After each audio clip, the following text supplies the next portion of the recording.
Hello నమస్తే, నేను మీ advocate చంద్రశేఖర్ని.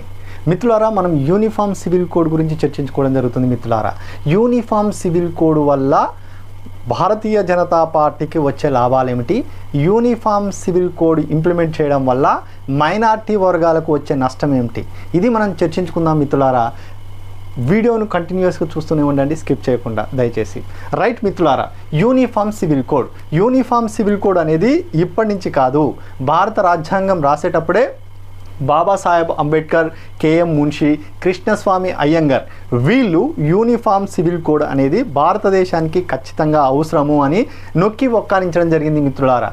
కానీ ఆ రోజు పరిస్థితులకు అనుగుణంగా జవహర్లాల్ నెహ్రూ, రాజేంద్ర ప్రసాద్ వీరు యూనిఫామ్ సివిల్ కోడ్ ఇప్పుడు అవసరం లేదు. ఎందుకు అనంటే మనది వివిధ మతాలు కలిగిన దేశము, ముస్లిమ్స్ ఉన్నారు, జైనులు ఉన్నారు, క్రిస్టియన్స్ ఉన్నారు, హిందూస్ ఉన్నారు, వీళ్ళందరూ ఉన్నారు. కాబట్టిగా పర్సనల్ లాస్ అనేవి ఇప్పుడు మనకు అంత అవసరం లేదు అని చెప్పడం జరిగింది మిత్రులారా. సో దానితోటి బాబాసాహెబ్ అంబేద్కర్ గారు దీన్ని ఫండమెంటల్ రైట్స్లో పెట్టవలసిన యూనిఫామ్ సివిల్ కోడ్ని తీసుకువచ్చి ఆదేశిక సూత్రాల్లో పెట్టడం జరిగింది. ఎందుకు అనంటే ఎప్పుడైనా ఏదో ఒక గవర్నమెంటు యూనిఫామ్ సివిల్ కోడ్ దిశగా ప్రయత్నం చేసే అవకాశం ఉంటుంది అని బాబాసాహెబ్ అంబేద్కర్ గారు ఆ రోజే ఆలోచించి పెట్టడం జరిగింది మిత్రులారా. రైట్, యూనిఫామ్ సివిల్ కోడ్ అంటే ఏంటి? యూనిఫామ్ సివిల్ కోడ్ బేసికల్గా మనకు క్రిమినల్ లాస్ మొత్తము భారతదేశానికి అంతటికి కూడా దాదాపు సమానంగా ఉంటుంది. అంటే క్రిమినల్ లాస్ అంటే ఏంది? Criminal procedure code, CrPC, IPC, Indian evidence act, ఇవి భారతదేశంలో దాదాపు ప్రతి ప్రజానికానికి కూడా సేమ్గా వర్తిస్తాయి మిత్రులారా. రైట్, మరే సివిల్ లా వర్తించదా? ఎస్, సివిల్ లాలో కూడా transfer of property act, Indian contract act, Indian partnership act, అదేవిధంగా ఇండియన్ ఎవిడెన్స్ యాక్ట్, ఇవి కూడా సివిల్ ప్రొసీజర్ కోడ్ సిపిసి, ఇవి ఇండియా మొత్తం కూడా ఒకే రకంగా దాదాపుగా ఉంటాయి మిత్రులారా. మరి యూనిఫామ్ సివిల్ కోడ్ అనేది ఏ రకంగా డిఫర్ చేస్తుంది? యూనిఫామ్ సివిల్ కోడ్ అని అంటే Bharatiya Janata Party means uniform civil personal laws మాత్రమే కోడిఫై చేయాలని భారతీయ జనతా పార్టీ ప్రయత్నం చేస్తుంది మిత్రులారా. మరి పర్సనల్ లాస్ అంటే ఏంటి?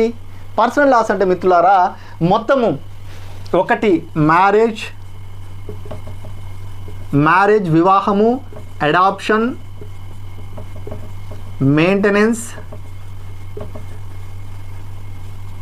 ఇన్హెరిటెన్స్,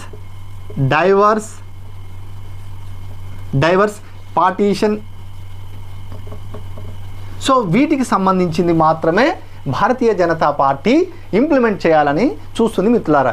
రైట్, దీనికి హిందూ మ్యారేజ్ యాక్ట్కి minorities means Muslims, Christians, Parsis ఈ లాస్కు ఉన్న డిఫరెన్స్ ఏంటి మిత్రులారా? రైట్, హిందూ మ్యారేజ్ యాక్ట్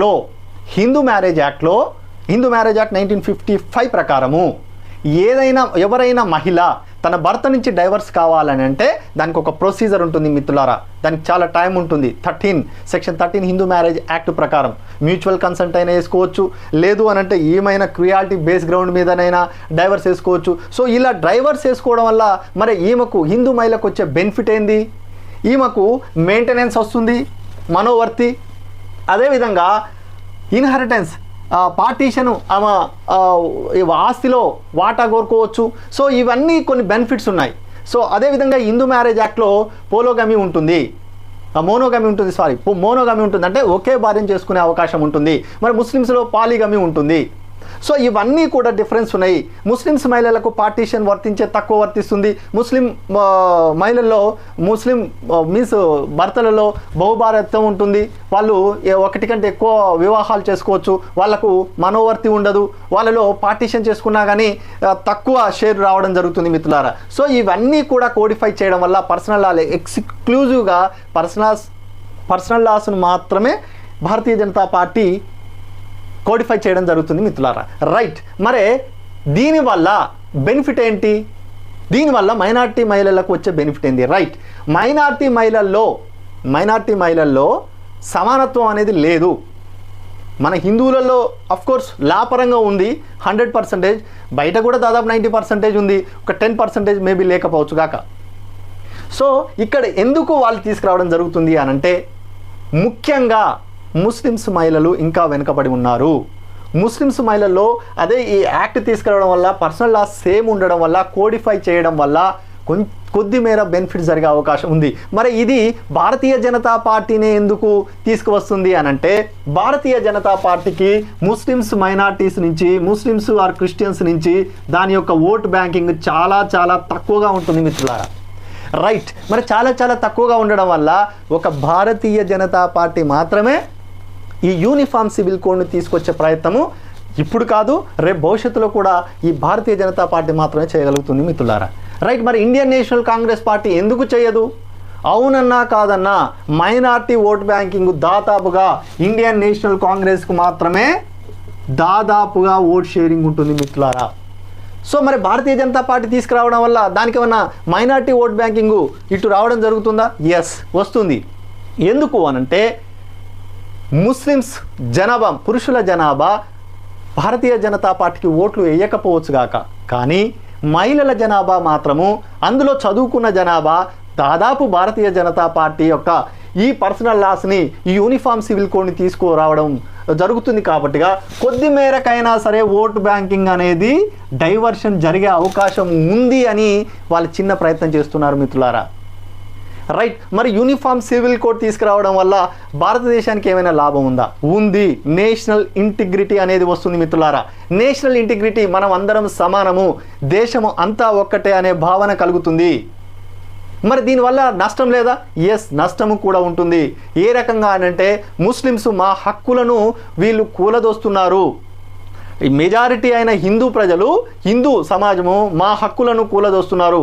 మరి వచ్చే నష్టం ఏంటి? ఫండమెంటల్ రైట్స్లో 25, 26 ఆర్టికల్స్ యొక్క సామరస్యం దెబ్బతింటుంది అనే అవకాశం కూడా ఉంటుంది మిత్రులారా. మరి దీనికి సొల్యూషన్ లేదా? ఉంది, సొల్యూషన్ ఉంది. ఏ యాక్ట్నైనా సరే ఇంప్లిమెంట్ చేసేటప్పుడు ఖచ్చితంగా హడిల్స్ వస్తూనే ఉంటాయి మిత్రులారా.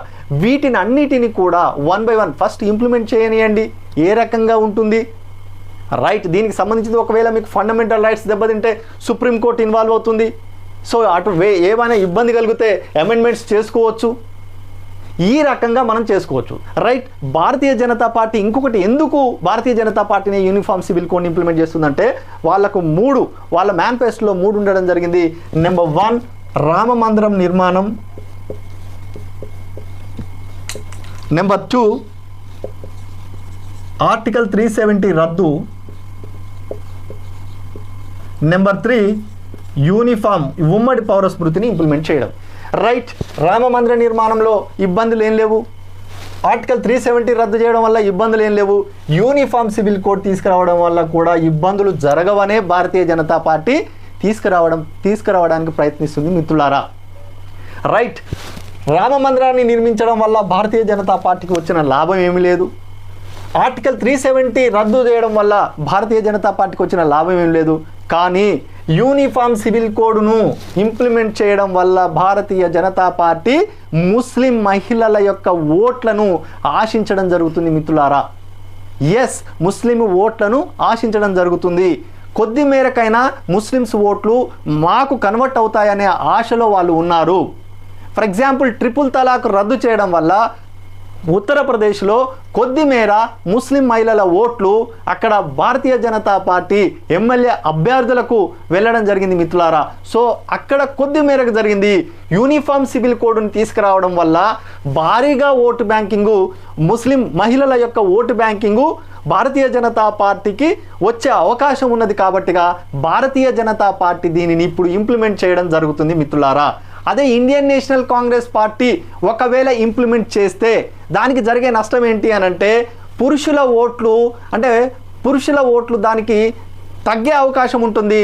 అదేవిధంగా మైనార్టీ ఓటు బ్యాంకింగ్ కూడా దానికి తగ్గే అవకాశం ఉంటుంది. కాబట్టిగా ఇండియన్ నేషనల్ కాంగ్రెస్ పార్టీ ఇంకా 1000 సంవత్సరాలకైనా సరే యూనిఫామ్ సివిల్ కోడ్ని ఇంప్లిమెంట్ చేయదు మిత్రులారా.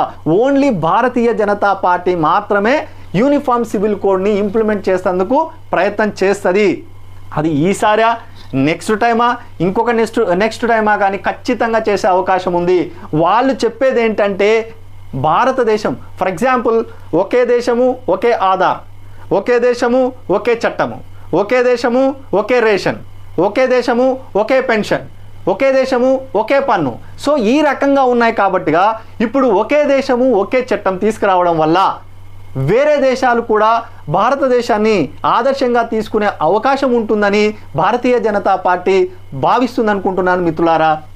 రైట్, దీనివల్ల ఫైనల్ కంక్లూజన్ ఏంది అనంటే యూనిఫామ్ సివిల్ కోడ్ తీసుకురావడం వల్ల భారతదేశం అనేది నేషనల్ ఇంటిగ్రిటీ అనేది దెబ్బతినకుండా ఉంటుంది.